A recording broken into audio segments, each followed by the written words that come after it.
Selamat malam Bapak Ibu dan saudara-saudari yang terkasih di dalam nama Tuhan Yesus Kristus. Di Sabtu sunyi ini kita bersama-sama akan mengenang kematian Kristus yang telah mati di kayu salib.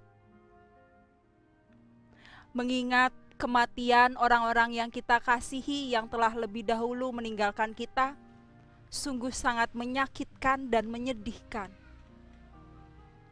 Raga dan rasa cinta yang kita miliki kepada mereka hilang bersama dengan kepergian mereka. Akan ada rasa sunyi dan duka yang kita rasakan ketika ditinggalkan oleh orang-orang yang kita kasihi. Kita akan selalu bersedih, berputus asa karena kehadiran orang yang kita kasihi telah tiada. Bapak, Ibu, dan saudara-saudari yang terkasih, mungkin ada di antara kita yang mengalami ditinggal oleh orang-orang yang dikasihi selamanya. Entah waktunya berapa bulan yang lalu, berapa tahun yang lalu, maupun berpuluh-puluh tahun yang lalu. Mungkin rasa duka itu sudah hilang atau saat ini masih kita rasakan. Saat ini saya ingin mengajak Bapak Ibu yang pernah mengalami rasa duka tersebut untuk mengingat kembali kematian orang-orang yang kita kasihi. Anggaplah saja kematian itu baru saja terjadi kemarin siang. Apa yang akan Bapak, Ibu, dan saudara-saudari lakukan? Apakah saat ini Bapak Ibu akan tetap duduk di tepi peti orang yang meninggal? Atau mungkin kita hanya duduk terdiam, tak ada harapan karena tak tahu lagi harus berbuat apa. Karena kita kehilangan orang yang kita kasih untuk selama-lamanya. Atau mungkin kita akan biasa saja dan merasa ya sudah, orang yang sudah meninggal, sudah waktunya. Saya tetap melanjutkan hidup. Apa yang akan Bapak Ibu lakukan? Kalaupun mungkin ada di antara Bapak Ibu dan saudara-saudari terkasih belum pernah merasakannya, coba bayangkan orang yang Bapak Ibu sayangi, orang yang Bapak Ibu cintai, meninggal dunia kemarin siang.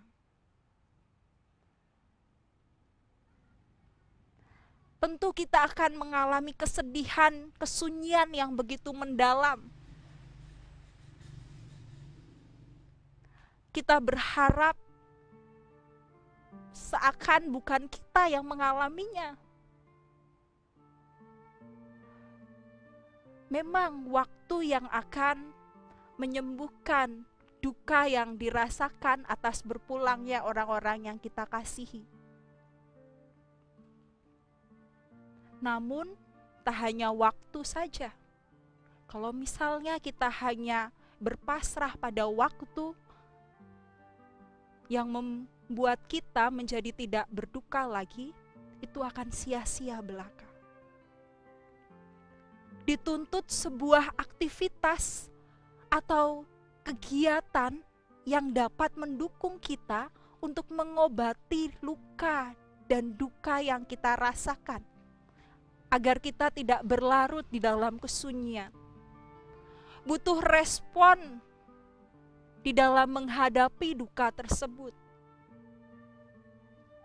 Karena ketika kita tidak melakukan suatu respon dan hanya meratapi kesunyian itu, kita melihat kematian sebagai suatu kesia-siaan. Narasi yang kita baca di dalam Matius 27 ayat 57 sampai 66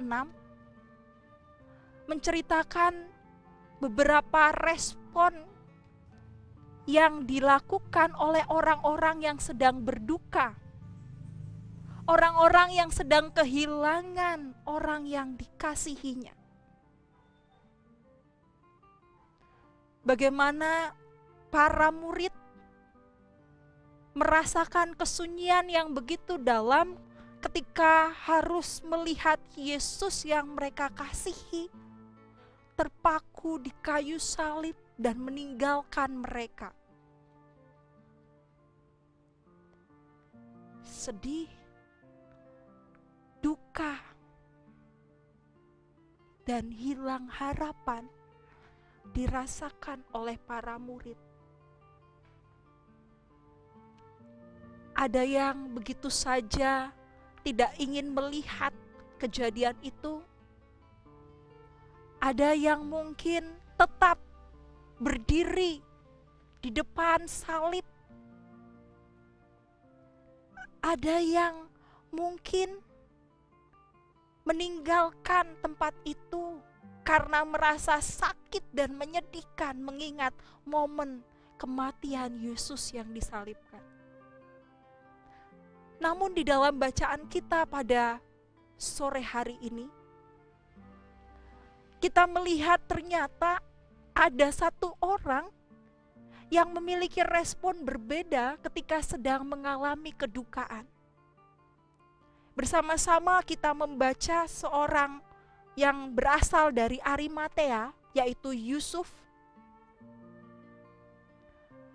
Yusuf memiliki respon yang berbeda ketika ia sedang mengalami kedukaan atas berpulangnya Yesus, meninggalkan para murid dan orang-orang yang dikasihinya. Yusuf tidak hanya berpaku tangan meratapi kesedihannya, tetapi justru Yusuf merespon kedukaan dan kesunyian itu dengan cara yang positif. Ia berusaha untuk datang menghadap kepada Pilatus dan memohon untuk menguburkan jenazah Yesus. Karena ia mengetahui bahwa Yesus beserta para muridnya merupakan orang Galilea yang tidak mempunyai lahan untuk menguburkan jenazah Yesus. Yusuf Arimatea yang mempunyai jabatan, karena kalau misalnya kita melihat di dalam Injil-Injil yang lainnya, dia termasuk salah satu orang yang mengambil keputusan atas kematian Yesus yang disalibkan. Tetapi Yusuf Arimatea mau berusaha untuk menghadap Pilatus dan memohon izin untuk menguburkan Yesus. Tak hanya meminta izin untuk memberikan yang terbaik kepada jenazah Yesus, tetapi Yusuf dari Arimatea juga mau menyerahkan lahannya untuk makam Yesus. Apa yang dilakukan oleh Yusuf dari Arimatea ini merupakan satu gambaran. Ketika ia sedang berduka sekalipun, ia tetap mampu beraktivitas. Ia tetap mampu melakukan apa yang ia bisa untuk memberikan pelayanan yang terbaik bagi Yesus yang ia kasihi. Respon yang cukup menarik Bapak Ibu dan saudara-saudari yang terkasih. Ia tidak hanya berlarut di dalam kesunyian dukanya, tetapi ia mau bangkit dari rasa duka itu, dan ia meyakini bahwa kematian Yesus bukan kematian yang sia-sia. Kematian Yesus merupakan wujud dari cinta kasih Allah yang rela menderita demi menebus dosa manusia. Yusuf dari Arimatea meyakini bahwa kematian ini bukan seperti kematian-kematian para penjahat yang telah disalibkan. Sehingga dengan keyakinannya itu, Yusuf Arimatea membalas cinta kasih Tuhan dengan satu tindakan yang luar biasa. Yusuf dari Arimatea membawa jenazah Yesus dan mengafaninya, menguburkannya dalam makam yang telah ia siapkan. Ibu bapak dan saudara-saudari yang terkasih, respon dari Yusuf dari Arimatea merupakan salah satu gambaran yang luar biasa ketika seseorang menghadapi kedukaannya. Tak hanya Yusuf dari Arimatea, tetapi kita sama-sama membaca di dalam ayat 62 sampai ayat 66. Bagaimana imam-imam dan orang-orang Farisi yang justru memiliki respon berbeda ketika melihat kematian. Mungkin imam-imam dan orang Farisi tidak memiliki ikatan kekeluargaan, tidak memiliki ikatan emosional terhadap Yesus, sehingga rasa dukanya tidak terlalu dalam. Tetapi sungguh sangat menyedihkan Bapak Ibu dan saudara-saudari yang terkasih, ketika apa yang dilakukan oleh para imam dan juga orang-orang Farisi. Mereka datang kepada Pilatus dan meminta Pilatus untuk menjaga kubur Yesus. Mereka menghasut Pilatus bahwa bagaimana kubur Yesus harus segera dijaga agar jenazah mayat dari Yesus tidak diambil oleh para murid. Imam-imam dan ahli-ahli orang Farisi melihat bahwa apa yang terjadi dengan Yesus bukan sesuatu yang menyedihkan, bukan sebagai suatu duka. Justru mereka masih tetap ingin membuat Yesus benar-benar tersiksa. Mereka meminta kepada Pilatus untuk menjaga dan juga memateraikan kubur Yesus agar tidak ada orang yang bisa masuk ke dalam kubur tersebut. Mereka mengatakan kepada Pilatus, "Tuan, kami ingat bahwa si penyesat itu sewaktu hidupnya berkata, 'Sesudah 3 hari aku akan bangkit.' Karena itu perintahkanlah untuk menjaga kubur itu sampai hari yang ketiga. Jikalau tidak, murid-muridnya mungkin datang untuk mencuri dia, lalu mengatakan kepada rakyat, ia telah bangkit dari antara orang mati, sehingga penyesatan yang terakhir akan lebih buruk akibat daripada yang pertama." Ibu bapak dan saudara-saudari yang terkasih, sungguh menyedihkan respon yang diberikan oleh para imam dan ahli-ahli Farisi. Mereka tetap memiliki pikiran yang negatif terhadap para murid. Respon yang justru tidak mempunyai hati setelah melihat kematian Yesus. Respon yang tidak memiliki satu kepekaan terhadap apa yang telah Yesus lakukan, yang telah rela mati di atas kayu salib.